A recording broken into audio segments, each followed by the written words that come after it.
Ang Evolution Society na nasa lupa, at ang Ninja Unit na nasa himpapawid ay tila isang matinding kombinasyon. Tinanong ni Hanho si Songwoo para sa kanyang mga utos.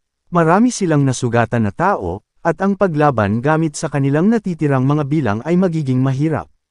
Napapaligiran sila sa ibang panig ng mga bundok at mga gusali, at habang maaari nilang isaalang-alang ang pagtago sa isang gusali, sila naman ay makukulong at mabubulok hanggang sa mamatay kung gagawin nila iyon. Sinabi ni Hanho kay Songwoo kung dapat ba nilang gamitin ang Devil Gateway. Sinabi ni Songwoo na kung gagamitin nila ito dito, tiyak na hindi magkakaroon ng oras ang kanilang mga kaaway para bigyang pansin ang mga ito. Ngunit kung makakaligtas naman sila, ang mga miyembro naman ng Warang Guild at ang mga nasugatan ay mamamatay kapalit nito. Inutusan ni Songwoo ang kanyang mga tauhan na maghanda para sa labanan.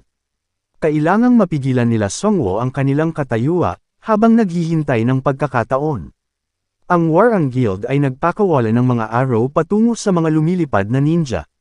Nagagawa ng mga ninja na madaling ilihis ang mga arrow gamit ang kanilang maliksi at maiikling espada, at matagumpay na lumapag malapit sa kanila. Inutusan ang mga ninja na patayin ang mga archer na nasa terrace. Gumamit sila ng skill na tinatawag na Pigeon Bomb para gumawa ng isang larwang kalapati, na direktang papunta sa archer unit ni Sergeant Kim. Ang mga clay pigeon ay nagdulot ng isang malaking pagsabog, at kahit papaano ay nakaligtas si Sergeant Kim sa epekto nito. Lumalabas na si Death Knight ay inilagay ang mga pigeon bomb malapit sa kanyang kalasag, at sinabihan si Sergeant Kim na umatras na.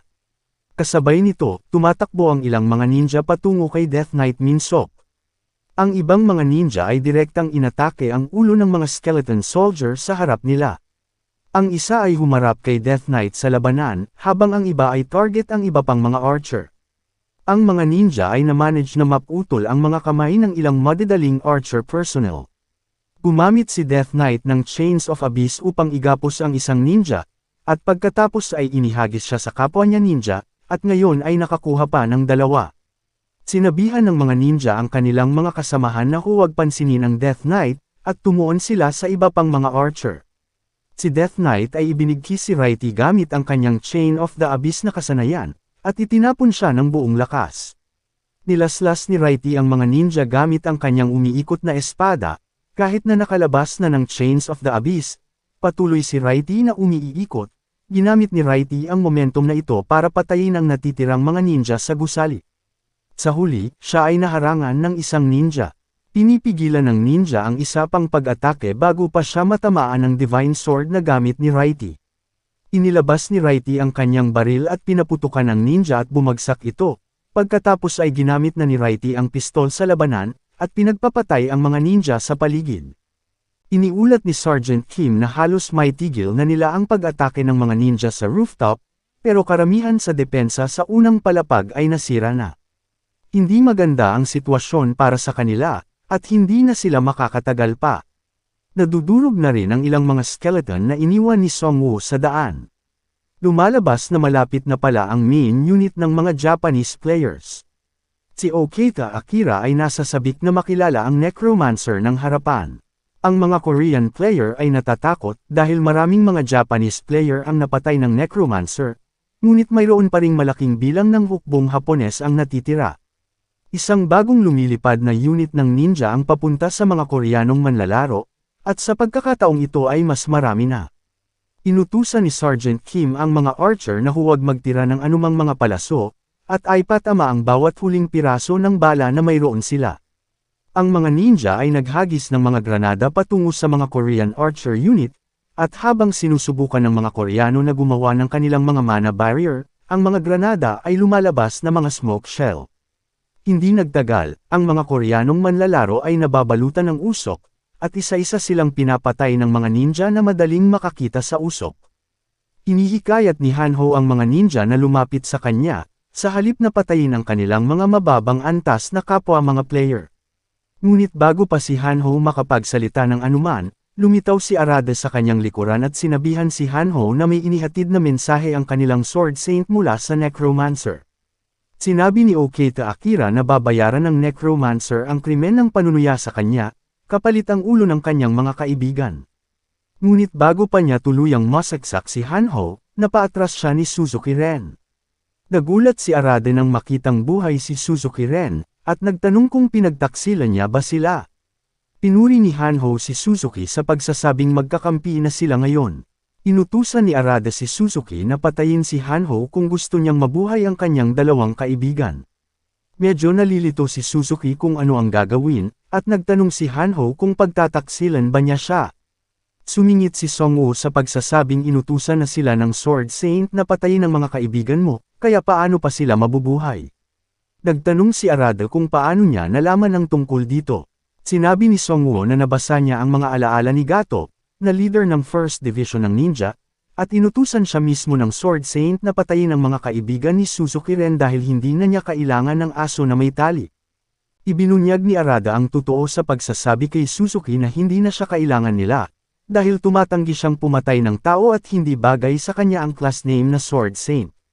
At magiging hadlang lamang siya sa hinaharap ni Okita Akira.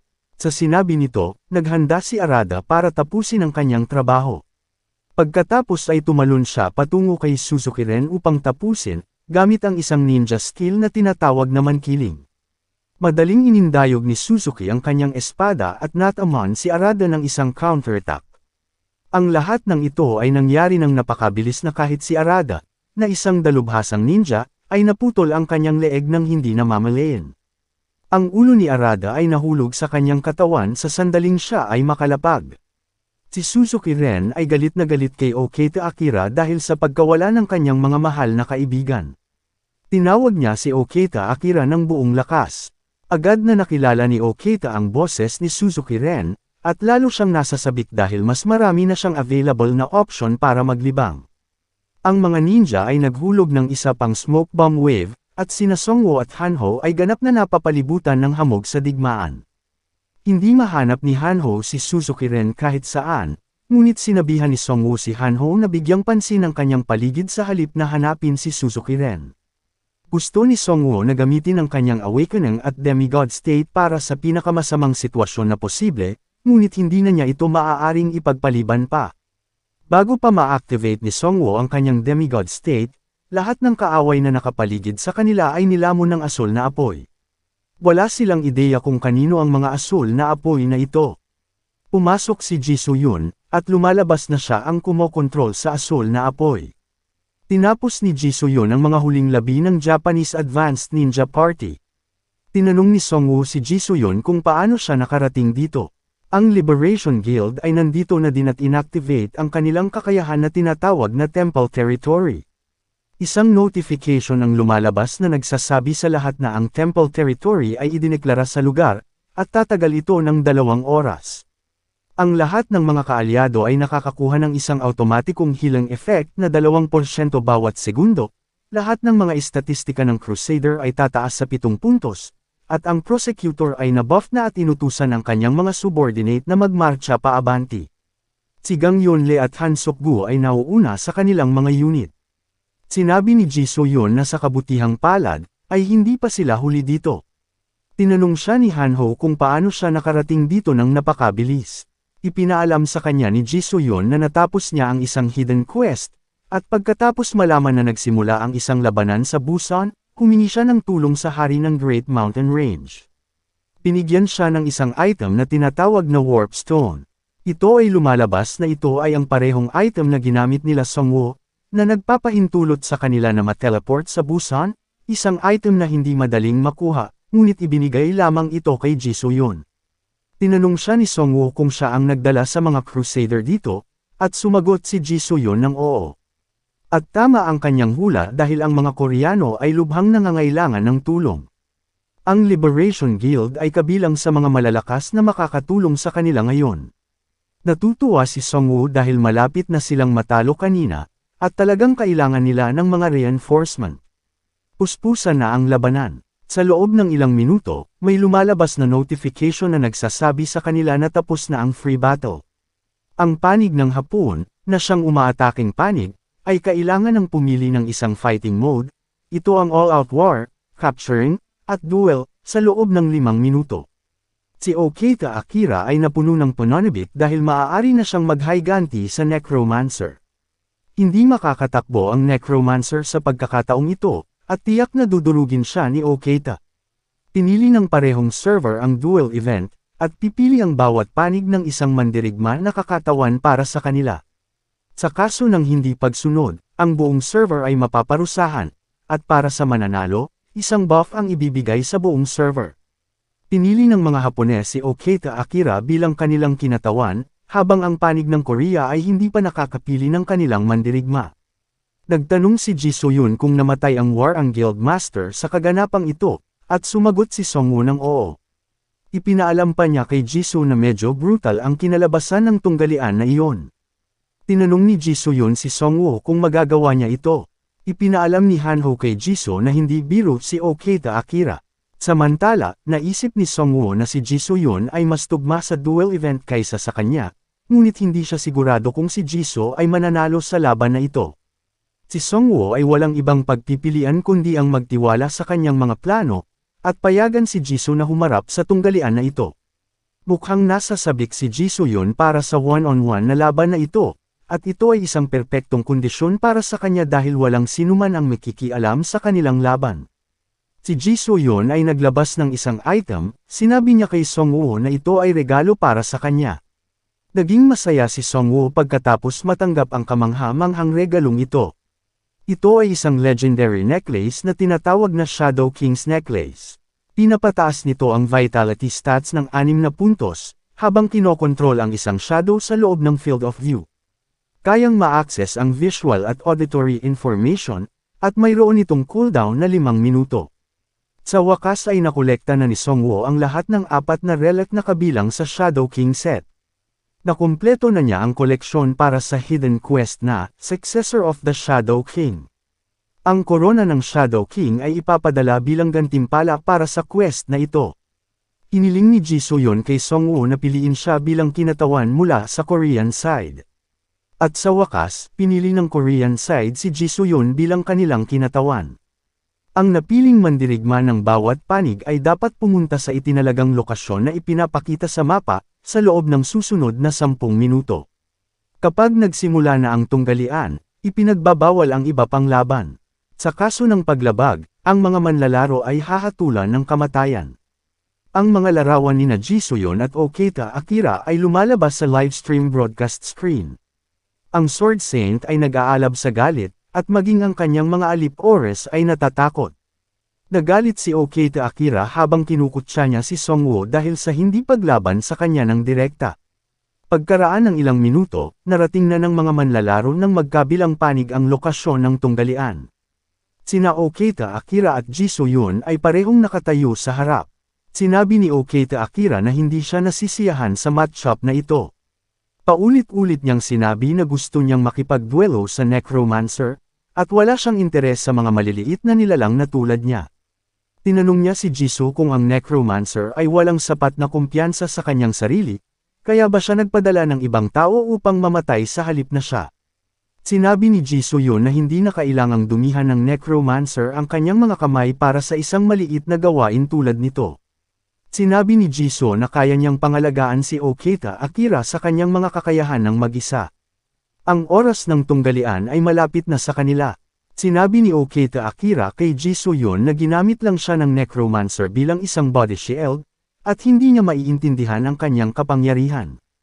Sinabi ni Ji So-yun na kitang-kita naman niya kung gaano siya kalakas. Biglang nagulat si Okita Akira sa unang pagkakataon. Naglabas ng enerhiya si Ji So-yun at sinabi kay Okita Akira, na siya yata ang nabigong maunawaan ang lakas ng kanyang kalaban sa pagkakataong ito. Sinabihan siya ni Ji So-yun na huwag matakot ngayon pa lang dahil nagsisimula pa lamang siya. Kasabay nito, magsisimula na ang tunggalian. Inactivate ni Ji So-yun ang kasanayan sa hunting instinct. Kung ang labanan ay tatagal ng 120 segundo, magiging available ang initiate hunting. Itinalaga ni Ji So-yun si Okita Akira bilang biktima gamit ang kanyang kakayahan. Nakulong si Okita Akira sa ilalim ng Blackout Penalty Predator, na nagpapamanhid sa lahat ng kanyang mga pandama ng 50%. Sumigaw si Okita Akira, na alam niya na siya ay tumatahak sa mapanganib na sitwasyon. Ginamit niya ang kanyang willpower upang bawasan ang mga epekto ng pamamanhid ng 40%, ngunit ng ilang sandali, nawala si Jisoo Yun sa kanyang harapan. Si Jisoo ay agad na lumitaw sa itaas ni Okita Akira at na-manage na matamaan ito ng isang strike, bago maiwasan ang kanyang pangalawang pag-atake. Medyo nasugatan si Okita Akira mula sa pag-atake, at tinanong si Jisoo kung ginamit niya ang kasanayan sa pagsubaybay sa footprint. Sa halip na matakot, si Okita Akira ay nasa sabik dahil mag-all out siya ngayon habang makikipaglaban kay Jisoo. Parehong sina Okita Akira at Jisoo Yun ay nagpapalitan ng mga pag-atake. Ginamit ni Jisoo Yun ang kanyang momentum para makapag-slash ng ilang malalakas na atake. Nagawa ni Okita Akira na harangan ito, ngunit malinaw na nahihirapan siyang harapin ang lakas ng mga paghampas nito. Pagkatapos ay sinipan ni Jisoo Yun si Okita sa tiyan. Sinabi niya na si Okita Akira ay mahina kumpara sa kanyang inaasahan na laban. Gumamit si Okita Akira ng teknik na parang footprint tracking na tulad ni Jisoo Yun para makasunod sa kanya. Pagkatapos ay ginamit niya ang kanyang skill Slice of the Five Dragons kay Jisoo Yun. Natutuwa si Okita Akira habang iniisip na maaari niya itong mamanage. Sa likod, si Hanho ay nag-cheer kay Jisoo Yun, ngunit ang lahat ng ginagawa ni Hanho ay nakakagambala lamang kay Jisoo. Sinabihan ni Okita Akira si Jisoo Yun na gamitin ang lahat ng kanyang nakatagong mga alas. Sinabi ni Jisoo Yun na kung gagawin niya iyon, tiyak na mamamatay siya. Umagalpak ng tawa si Okita Akira habang tinatanong siya kung ang lahat ng Koreano ay may ganitong huwad na katapangan. Sinabi ni Okita Akira na sa ilang mga pagtama lamang ng espada kanina, siya ay nasuri na niya. Isa lamang siyang walang laman na seashells na naghahampas ng espada ng may kapangyarihan, ngunit walang mga teknik. Si Okita Akira ay nagmamadaling pumunta kay Jisoo Yun, habang sinasabi kay Jisoo na ito na ang katapusan niya. Sa simula, talagang nagulat si Okita sa kakayahan ni Jisoo sa trackang footprint, at ang paraan ng paggamit din niya ng kanyang espada ay nakakatakot. Napaisip si Okita Akira na magandang paraan na nakakuha siya ng ilang gabay sa swordsmanship ni Suzuki Ren. Malinaw niyang nakikita ang mga pangunahing kulang sa mga galaw ni Jisoo Yun. Ginamit ni Okita Akira ang kanyang kasanayan na North Comet Sword para magpalabas ng mga sinag ng enerhiya sa espada. Si Jisoo Yun ay malapit ng matamaan ng isang sinag ng enerhiya, pero nagawa niyang gamitin ang kasanayang One Blade Wave para ma-deflect ito. Sinabi ni Jisoo Yun na lumipas na ang 120 segundo, at walang ideya si Okita Akira kung ano ang ibig niyang sabihin doon. Isang notification ang lumalabas na nagsasabi kay Jisoo Yun na ang Initiate Hunting ay available na ngayon, at inactivate ni Jisoo Yun ang Initiate dito. Naka-activate ang Initiate Hunting sa loob ng 1 minuto.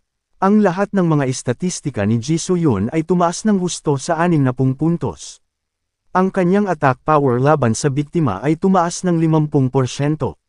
Si Jisoo Yun ay napupuno na ng kapangyarihan, at ang kanyang paligid ay nasusunog dahil sa kanyang mataas na aura.